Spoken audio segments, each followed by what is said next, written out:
बहिन मैया होना बिना जिंदगी अंधार। गे बहिन मैया होना बिना जिंदगी अंधार। सब भैया बहिन मन के हमीन तरफ से झारखंडी जोहार। और आ गेलियो हम तोहनी के गांव टोला में करेले गुहार। बस तुहिन के हो इतने देवे के जानकारी कि जे भी लगेबा बोन में आग उ 10 साल के लिए जैबा जेल में बाज। और ऊपर से लगतो 20,000 रुपया जुर्माना। दिन रात कुदियाहा फिर थाना। तखनी याद आवे लगतो सबके नाना। और तखन कहबा कने से अलो ई दुश्मना। बोना में नाय खूटी झाटी बोना में नाय जड़ी बूटी। बोना में नाय जड़ी बूटी बोना में नाय खूटी झाटी बोना में नाय कटे लपियार। के बहिन मैया बोना बिना जिंदगी।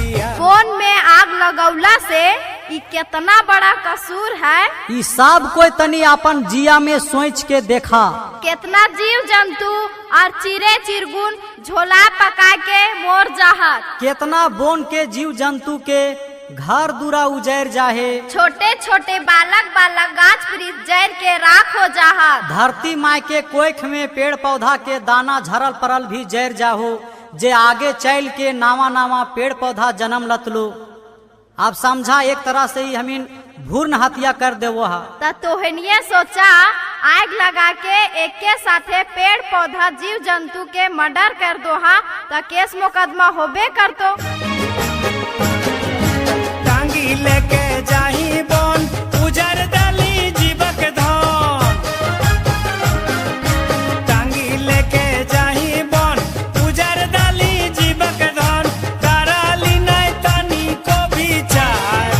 गे बहिन मैया होना बिना जिंदगी अंधार। एहो भौजी आ तोहनियों से पूछे लागल हियो तनी बताहा ने धरती माई के सिंगार का लगे। जैसे तोहनी के सिंगार लाल पियर हरियर साड़ी साया बिलोज मंगल सूत्र माला और लिपलोज लागो।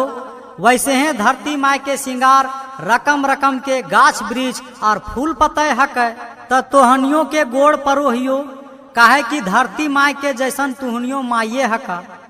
और एक माई के दर्द माइये समझो ही। तय अपन सिंगार के साथे साथे धरतियों माई के सिंगार के बचावे पर तो नहीं ता एक दिना ऐसा नहीं तो कि हमनी के आयल औलाद हवा और पानी के दुखे छटपटाए छटपटाए मोरतत हूँ। हमनी के का हो अब ता आधा उम्र गेलो तय आबो पर ने अपन बाल बच्चा के नामे एक एक दू गाछ वृक्ष लगावा। वहाँ एक दिन बाल बच्चा के सहारा बनतो हो। और वह गाछ चेंगा छुआ के प्राण वायु दत्तो। बोने रहे बाघ चिता सुनी बहिन सीता गीता।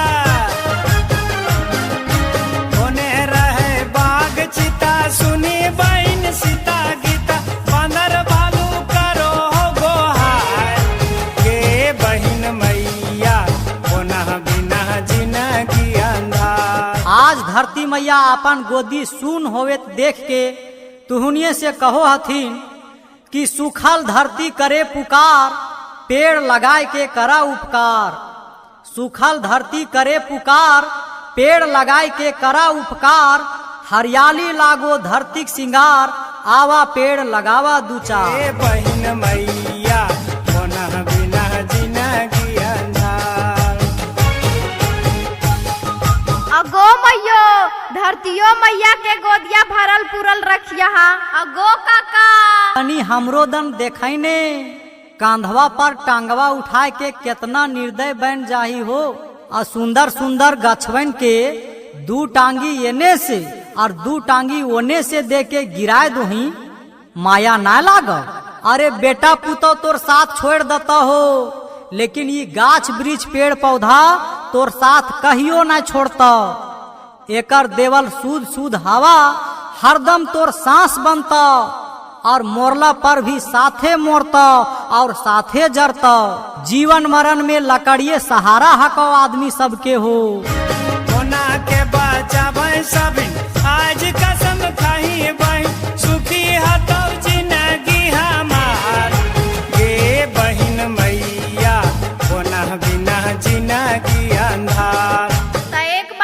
सुनला, जे बिना कहले पूछले पेड़ पौधा काटबा त ओकरो में केस मुकदमा और जेल होतो। त देखा, जे सोच समझ के पहले के आदमी हमनी के राज के नाम झारखंड रखलथिन, तो वखनियों के लाज बचाना हो। और झार मतलब जंगल झार और खंड मतलब गढ़ा ढोढ़ा, ये दू चीज मिल के हमनी के राज के नाम झारखंड रखल गेल हो। तो ये हमनी सब के समझना हो और झारखंड राज्य के हरियाली के हमनी के बचाना हो। हमर बात सुनी तोरिन मैया बप्पा सबे बहन, सुरेंद्र जे करो हो जोहार, के बहिन मैया कोना बिना जिंदगी अंधार। जे पेड़ के हम काट देली उ सबसे पुराना रहे, कई गो जी जंतु के ऊ आसियाना रहे, हमर ओकर से एगो ऐसन रिश्ता रहे कि रोज दिन हमर सांस में ओकर आना जाना रहे। अब देखा, बहुत भाई बहन सब जंगल जेतथुन, दतुन पतई तोरे छगरी पटरू के खाए खातिरे डोहरी लाने। त का करो हथिन कि आजकल जे नावा नावा पेड़ पौधा जन्मल आवे थो, ओकरा तोड़ दोथिन, ओकरा काट दोथिन। अगर दतुनिये तोरे के हो चाहे डहुरिये तोरे के हो, तब बड़कन बड़कन गछवन के डढ़िया डढ़िया देख के तोर बहा की, और कहोतवा सबको जानबे करो हा कि बुटवा के सागवा चाहे खेसरवा के सागवा, ई सब के आगवा खोटल जाहे। और जेरिया छोड़ दियल जाहे, काहे कि फिर न जुगता तब फिर खैबा। तो वह तरी तनी पेड़ों पौधा पर ध्यान देवे हो। के बहिन मैया कोना बिना जिंदगी अंधार, के बहिन मैया कोना बिना जिंदगी अंधार। अगे आजी अहो आजा, तो हनियों के तनी समझे पड़ता, गाछ वृक्ष के भी हमनिये तरी जान हो, और वो खनियों के हमनिये तरी बाल बच्चा और परिवार है। जैसे पुराना पुराना पेड़ तुहनिये तरी आजा आजी बन गेल तू, और नावा नावा गाछ वृक्ष ओकर बेटा बेटी, छोटे छोटे पौधा ओकर नाती पोता। अब बतावे केकर पर टंगिया उठाइबे, बेटवा बेटिया पर कि नतिया पोतवा पर कि अपने पर। खाली दांतवा खिसर के मुस्केक ना है, यहाँ सोचे और समझे वाला बात है। तो तोहनियों के गोड़ परो हियो, कहा कि तुहनियों पुरखा हका, और साथे साथे मैया बापा के क्रिया हो, जे गाछ वृक्ष के काटले हता, गाछ वृक्ष के ना काटिया ने कहीं बोन झाड़ में आग लगई हा। के बहिन मैया कोना बिना जिंदगी अंधार, गे बहिन मैया कोना बिना जिंदगी अंधार। आज देखा बोन झाड़ उजरल जात हो, और कितना जीव जंतु सिराल जात हथुन, और कितना बंदर भालू बाघ हाथी बोन दने से आए के घर घुसे थथुन, घर तोड़े थथुन। तो यह सब कारण हो बोन उजरे के, आज यह सब नुकसान होवे थो बोन उजरे से। हमनी सबके पेड़ पौधा के मायने महत्म समझे भे तो गाछ से हमनी के खाली छाहुरे ना मिलो है, बल्कि एकर साथ साथ फल फूल काठी झुरी दतून पतय कांद मूल जड़ी बूटी कितना चीज दे के हमनी पर वृक्ष उपकार करो है। ये बात सब के हमिन के समझे पर तो हमिन जानबे करो हा कि पेड़ पौधा के छोड़ल हवा ऑक्सीजन के रूप में हमिन लेवो हिया, और हमिन के छोड़ल हवा कार्बन डाइऑक्साइड पेड़ पौधा सोखो है। बोना में नाय खूटी झाटी, बोना में नाय जड़ी बूटी, बोना में नाय जड़ी बूटी, बोना में नाय खूटी झाटी, बोना में नाय कटे लपियार, के बहिन मैया बोना बिना जिंदगी। गाछ वृक्ष के कमी के कारण ही देखा आज नाना रकम के रोग बीमारी आवे थो, समय से पहले बरखा हो जाए थो, समय से पहले गर्मी आ जाए थो, कुआं आहरा नदी तालाब में पानी सूखल जाए थो।